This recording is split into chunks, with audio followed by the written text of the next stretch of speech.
As an intermediate care nurse at Munroe Regional, we take care of very sick patients, patients that aren't quite unstable enough to be in the intensive care unit, but aren't quite stable enough to be on the floor. So we're that happy place in the middle. And we take care of patients usually 3-on-1, so 3 patients to 1 nurse, to give very, very good care, to give individualized care, to keep an eye on those patients and make sure that their recovery is safe and as it should be. In order to be an intermediate care nurse, you have to be aware of changes in the patient's status.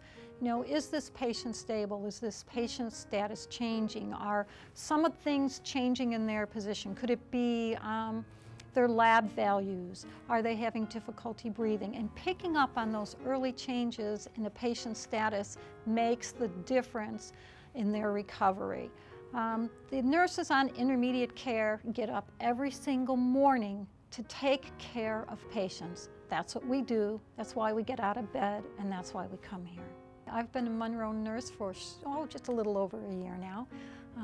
I came to Munroe new to this community, and I asked around. I didn't know anyone who was a nurse here. I didn't know any doctors here. I didn't know any medical professionals here. So I asked around and I said, where do you go to the hospital? When you're sick, which hospital do you work at? And all of my in-laws' friends said Munroe. That's where they go. So I said, well, that's where I'm going to apply, and that's where I work. Good decision on my part.